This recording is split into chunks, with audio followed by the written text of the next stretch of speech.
I was never really close to my big sister growing up.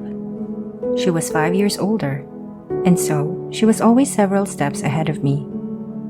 I would watch my parents grant her permission to play outside with friends, while I had to stay indoors because it was safe for me.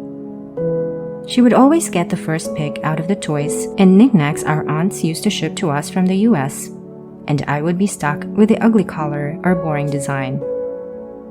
And even with our aunts and uncles who lived close to us, she would forever be the center of their attention. I learned how to make peace with being at the sidelines because she was my big sister, and I was taught that that's the way it was supposed to be. My parents would always tell me that I should look up to her because she was older. Being the obedient child that I was, I never questioned this principle. I decided I would follow this rule to a T. So, I followed my big sister around and copied everything she did. Whatever game she was playing, I would ask her to teach it to me. She would then explain a completely different game, which I would notice halfway through, but still played anyway. Whenever she picked out clothes to wear, I would tell our mother that I wanted to wear the same color for that day too. She would only end up changing. More and more, I noticed how my big sister was distancing herself from me.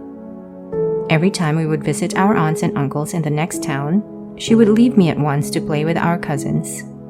Of course, she implemented the same rule of how I wasn't supposed to play outside. But even when they were indoors, she never invited me to join them. I remember how my mom told my big sister how much I looked up to her, but she only scowled at me.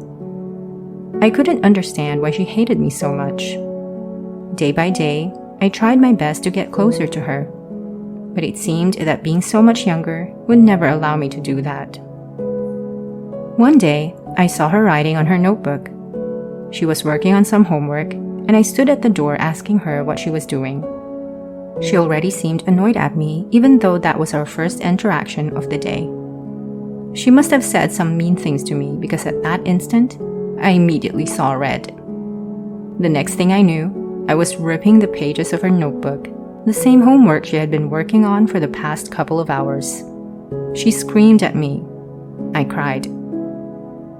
Our mom heard us and came in, trying to break up the fight.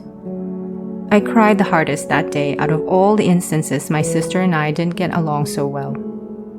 All the hurt just bubbled up, and it got away from me. I never meant to ruin her homework. I just wanted her to like me as much as she liked everyone else.